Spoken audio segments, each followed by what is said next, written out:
जागो लोगो जगत के, बीती काली रात, हुआ उजाला धर्म का, मंगल हुआ प्रभात।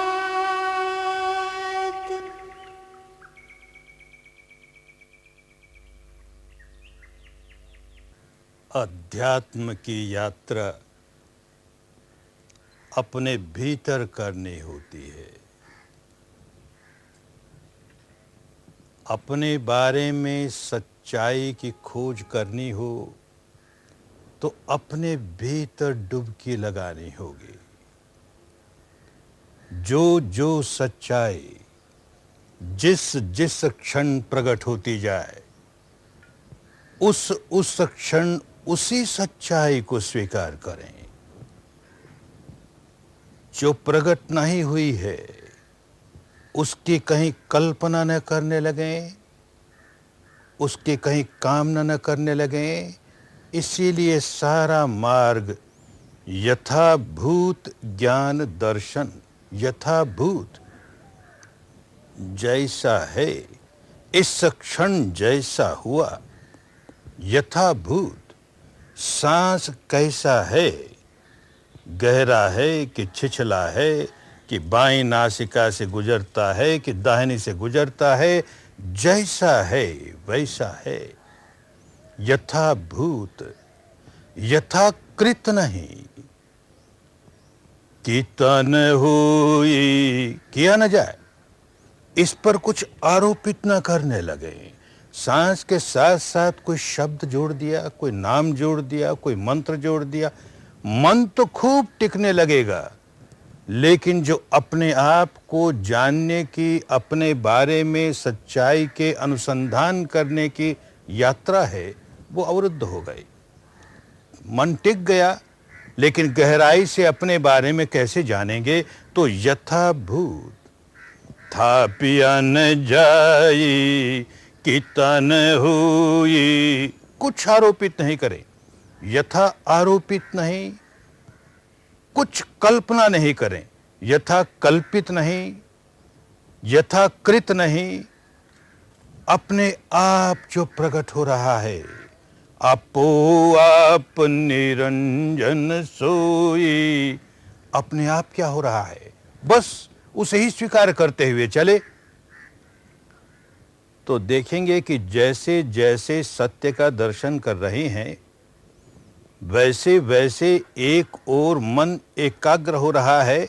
भले थोड़ी थोड़ी देर के लिए एकाग्र हो रहा है, पर ये एकाग्रता साथ साथ निर्मलता भी ला रही है। वैसे वैसे चित्त निर्मल हुए जा रहा है, और जितना जितना निर्मल होगा उतनी उतनी और सूक्ष्म सच्चाइयों का दर्शन हो सकेगा। विकारों के पर्दे उतरते चले जाएंगे तो ही सच्चाई का दर्शन होगा। जो दर्शन के ना चाहिए तो दर्पण मांझत रहिए। इस दर्पण को मांझते रहना होगा। मन के दर्पण को जितना जितना मांझेंगे उतना उतना दर्शन बहुत स्पष्ट होगा। सूक्ष्म सच्चाइयों का दर्शन होना शुरू हो जाएगा। जितना जितना सत्य के सहारे रहेंगे उतनी उतनी निर्मलता आती चली जाएगी। सांस देखते देखते हम अपने मन के स्वभाव को देखने लगे कि जब जब मन भूतकाल में या भविष्य में गया और उसे कुछ प्रिय लगा या अप्रिय लगा तो वो राग जगाता है, वो द्वेष जगाता है। जिस समय वो सांस पर फिर आ गया, अब केवल सांस आ रहा है जा रहा है इतना ही जानता है, तो न राग है न द्वेष है। सांस चाहिए चाहिए ऐसा राग कौन जगाता है, और सांस चला जाए ऐसा द्वेष कौन जगाता है। बस यथाभूत जान रहा है। भले थोड़े से क्षण मिलते हैं, काम शुरू करते हैं तो बहुत थोड़े से क्षण मिलते हैं, जबकि यथाभूत जैसा है वैसा है। लेकिन वो क्षण बड़े कीमती हैं। उन क्षणों में विकार दूर होने लगे, और विकार दूर हुए बिना कोई दुख के पार नहीं हो सकता। जे भाई चेत तजे न विकारा, तो के विधि होवे दुख पारा। चित्त के विकार निकले नहीं और समझें कि हमें दुखों से मुक्ति हो जाएगी, नहीं होने वाली है। तो इस क्षण की सच्चाई को यथाभूत देखें, साक्षी भाव से देखें, तटस्थ भाव से देखें। कोई प्रतिक्रिया नहीं कर रहे हैं, न राग की न द्वेष की। उतना उतना विकार दूर हुआ, जितना जितना विकार दूर हुआ उतनी उतनी और सूक्ष्म सच्चाइयां हमारे सामने आने लगी। इस रास्ते चलने वाले को एक बात खूब ध्यान रखनी होगी कि हर कदम सच्चाई के साथ हो। इस क्षण जो सच्चाई प्रकट हुई, बस वही मेरे लिए सत्य है। अगला क्षण आया और उस क्षण जो सच्चाई प्रकट हुई, वही मेरे लिए सत्य है। यूं क्षण प्रतिक्षण, क्षण प्रतिक्षण, आदि सच, जुगादि सच, है भी सच, नानक होसी भी सच। अरे जहां सच से काम किया जाए और क्षण प्रतिक्षण सच के ही साथ रहें, तो यात्रा सच खंड की होगी। और सच खंड की होगी तो चलते चलते अंतिम परम सत्य तक पहुंच जाएंगे। सत्य नहीं छूटे। तो कहा संत ने, किम सच्चियारा होविये, किम कूड़े तुट्टे पाले, हुकुम रजाई चलना, नानक लिखिया नाड़े। तो कहा संत ने, किम सच्चियारा होविये। भारत के इस महान संत ने भारत की भाषा को एक नया शब्द गढ़ कर दिया। दुखियारा शब्द बहुत प्रचलित था। दुखियारा वो जिसके पास सुख का नामो निशान ना हो। सुखियारा वो भी प्रचलित। सुखियारा वो जिसके पास दुख का नामो निशान न हो। संत ने कहा सचियारा, सचियारा वो जिसके पास झूठ का नामो निशान न हो। ये वाणी के झूठ की बात नहीं है। सचखंड की यात्रा पर निकले हैं तो हर कदम सच के साथ, कोई कल्पना नजदीक आने ना पाए। कोई सत्य किसी अन्य को अनुभूत हुआ, परम सत्य सिद्धार्थ गौतम को अनुभूत हुआ और वे बुद्ध बन गए। तो उनको अनुभूत हुआ, वो सत्य मेरे लिए सत्य नहीं है। मेरे लिए वही सत्य है जो मैं अनुभव कर रहा हूं। यूं सत्य को स्वयं अनुभव करते हुए क्षण प्रतिक्षण आगे बढ़ते चले जाएंगे तो देखेंगे कि सारा कुदरत का रहस्य सामने आने लगा। क्योंकि झूठ को नजदीक नहीं आने दिया, कल्पना को नजदीक नहीं आने दिया। हमारी वो दार्शनिक मान्यता, अरे उसका क्या हुआ, वो तो आरोपित करो ही। हमारी ये दार्शनिक मान्यता, अरे इसका क्या हुआ, इसको तो आरोपित करो ही। अरे ये नाम तो बड़ा पवित्र है, ये मंत्र तो बड़ा पवित्र है, इसको तो साथ जोड़ो। कुछ नहीं, कुछ आरोपित न हो, था पिया न जाए, कीता न होई, कोई इम्पोज्ड ट्रुथ न हो, कोई क्रिएटेड ट्रुथ न हो, नेचुरल ट्रुथ, आपो आप निरंजन सोई। तो सारा रहस्य खुलने लगा।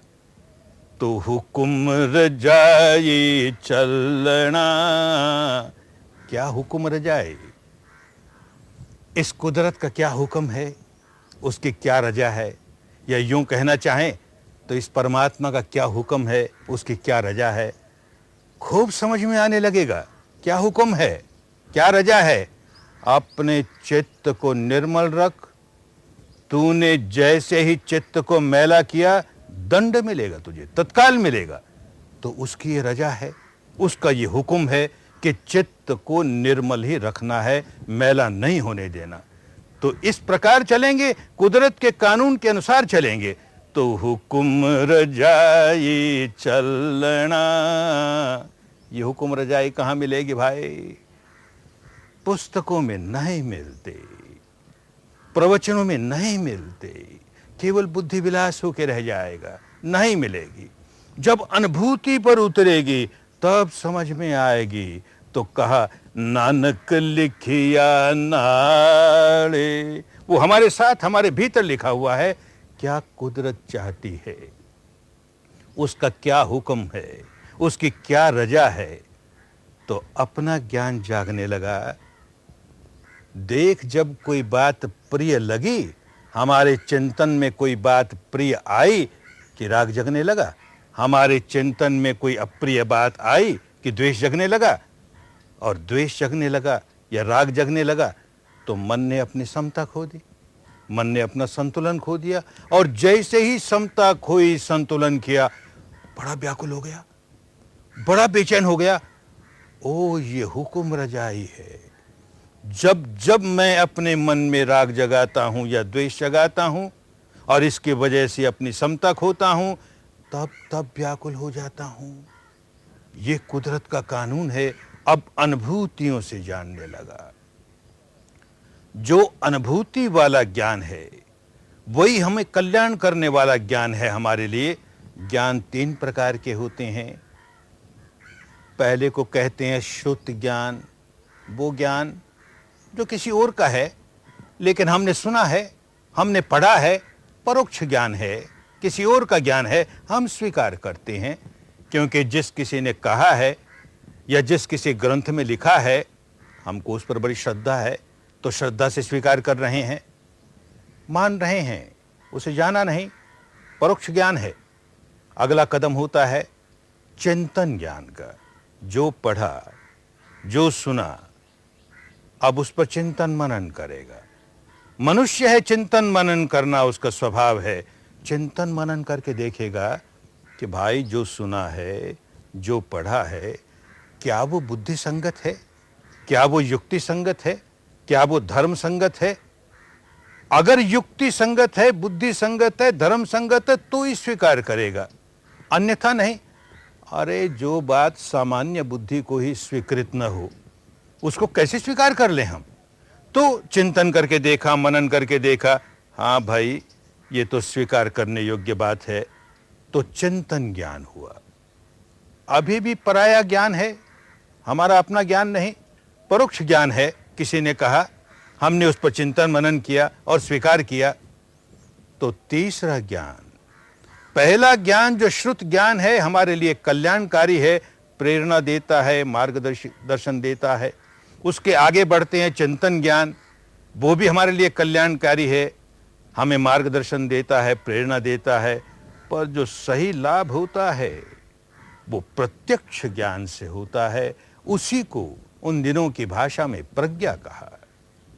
ये अपना ज्ञान है, प्रत्यक्ष ज्ञान है, परोक्ष नहीं। अपनी अनुभूति से जाना, अपनी अनुभूति से जानने लगे कि देख, राग जागा और व्याकुल हुआ, द्वेष जागा और व्याकुल हुआ, राग दूर हुआ, द्वेष दूर हुआ, फिर समता आई, व्याकुलता दूर हो गई, बड़ी शांति आई। अब अनुभूति का ज्ञान है। ये अनुभूति का ज्ञान ही कल्याणकारी है। किसी ने कहा रसगुल्ला बहुत मीठा है, बहुत मीठा है। कहने वाले पर हमें विश्वास है, अच्छा भाई तू कहता है तो जरूर मीठा है। नहीं विश्वास है तो वो कहता है देख इसमें चीनी पड़ी है, शक्कर पड़ी है, मीठा होगा ही ना। हम बुद्धि लगाते हैं, बात तो ठीक है, जिसमें चीनी पड़ी हो मीठा तो होगा ही। लेकिन जब तक हमने अपनी जबान पर नहीं रखा, हम उस मिठास को क्या जाने। तो ये तीसरा ज्ञान जो रसगुल्ला जबान पर आ गया, हमारी जीभ पर धर लिया, अरे सचमुच मीठा है, सचमुच मीठा है, बड़ा कल्याण हो गया। अनुभूति बिना सारे के सारे दूसरे ज्ञान, श्रुत ज्ञान, चिंतन ज्ञान हमारा कल्याण नहीं कर सकते। हमें मार्गदर्शन दे सकते हैं, हमें प्रेरणा दे सकते हैं। सही कल्याण हमारा होगा अपने अनुभूत ज्ञान से, प्रत्यक्ष ज्ञान से, हमारी प्रज्ञा से। यही काम शुरू हुआ। सांस के सहारे सहारे सहारे सत्य देखना शुरू किया। आरंभ में बड़ा स्थूल स्थूल सत्य, जैसे आगे बढ़ते हैं उससे सूक्ष्म और आगे बढ़ेंगे सूक्ष्मतर सूक्ष्मतर सूक्ष्मतम।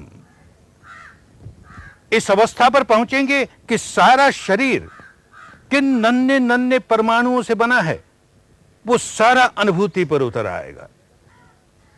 भौतिक जगत का सूक्ष्मतम सत्य क्या है, अनुभूति पर उतर जाएगा। ऐसे ही चेतसिक जगत का सूक्ष्म सत्य क्या है, अनुभूति पर उतर जाएगा। और जब ये अनुभूति पर उतर जाएगा तो पर्दे उतरते जा रहे हैं ना। जैसे जैसे सूक्ष्म से और सूक्ष्म की ओर बढ़े, पर्दा उतरा तो बढ़े। मैल का पर्दा उतरता है तो उससे सूक्ष्म प्रकट होता है, और पर्दा उतरता है तो और सूक्ष्म प्रकट होता है।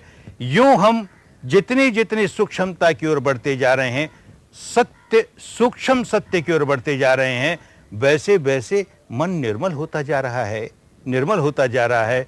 एक अवस्था आती है जबकि ये शरीर और चित्त की सारी सच्चाइयों को देख जाने के बाद इसके परे की सच्चाई प्रकट होती है, क्योंकि सारे घूंघट उतर गए। तो कहा संत ने, घूंघट के पट खोल रे तुझे पिया मिलेंगे। घूंघट का एक पट नहीं, घूंघट के पट, अब गुंठन पर अब गुंठन, घूंघट पर घूंघट। अरे कितने पर्दे लगाए पड़े हैं, ये मैल के पर्दे जो हमें सच्चाई देखने नहीं देते। सच्चाई का साक्षात्कार तब हो जबकि सामने कोई पर्दा ना हो। पर्दा है तो कैसे देखेंगे? ये मैल का पर्दा है ना, ये मैल का पर्दा उतरता जाता है तो और सूक्ष्म सत्य प्रकट होता है, और सूक्ष्म सत्य प्रकट होता है तो मैल का पर्दा और उतरता है। कोई जंजाल में नहीं उलझते, कोई दार्शनिक मान्यता में नहीं उलझते, कुदरत के कानून को समझते हैं, अनुभूति से समझते हैं। तभी संत कहता है, अरे तू कहता कागज की लेखी, तू कहता कागज की लेखी, मैं कहता आंखों की देखी, मैं कहता आंखों की देखी, मैं कहता सुलझावन वाली, ओ मैं कहता सुलझावन वाली, ओ तू क्यों रहा उलझाए रे। संत कहता है, क्यों उलझाते हो हमें, क्यों उलझाते हो संसार को? ये हमारी दार्शनिक मान्यता, ये हमारी सांप्रदायिक मान्यता। अरे मान्यता ही मान्यता, जान्यता कहाँ, अनुभूति कहाँ? सत्य अनुभूति पर उतरना शुरू हो जाए, बड़ा मंगल हो, बड़ा कल्याण हो, अनुभूति पर उतरे तो।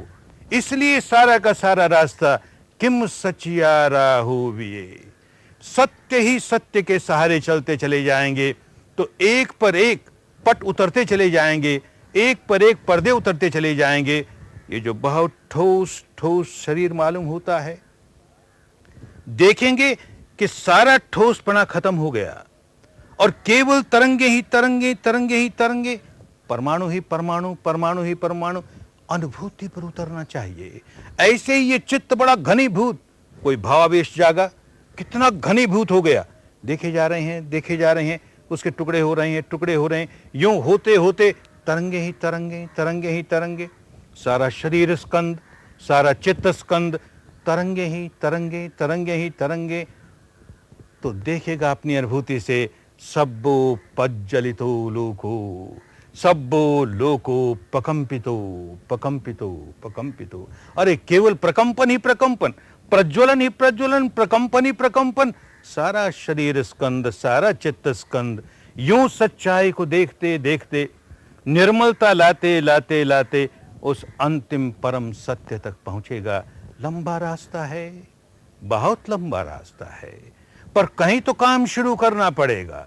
तो सांस से काम इसलिए शुरू किया कि सांस को देखते देखते देखते 2 दिन बीते, 3 दिन बीते, फिर इस नासिका के इर्द गिर्द हम देखेंगे किसी प्रकार की बायोकेमिकल रिएक्शन हो रही है, कोई जीव रासायनिक प्रतिक्रिया हो रही है, कोई ना कोई संवेदना प्रकट हो रही है।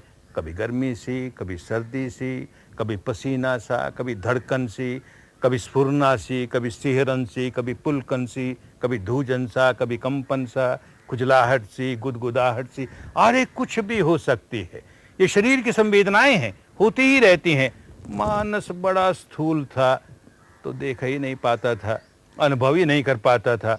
अब सूक्ष्म होने लगा, जैसे जैसे एकाग्र होने लगा और निर्मलता के साथ एकाग्र होने लगा, वैसे वैसे सूक्ष्म होने लगा, सूक्ष्म होने लगा, तो और सूक्ष्म अनुभूतियां होने लगी।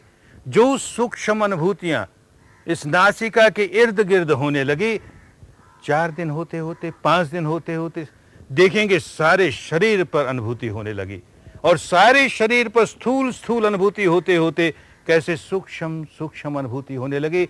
सारा कुदरत का रहस्य खुलने लगा। किस प्रकार इन संवेदनाओं की वजह से राग जगाते हैं, द्वेष जगाते हैं, व्याकुल होते हैं। नहीं राग जगाते, नहीं द्वेष जगाते, व्याकुल नहीं होते। ये सांस के सहारे काम शुरू किया। स्थूल सत्य से सूक्ष्म सत्य बढ़ते बढ़ते अंतिम सत्य तक पहुंच गए। बड़ा मंगल है इस सत्य के मार्ग पर। मंगल ही मंगल है, कल्याण ही कल्याण है।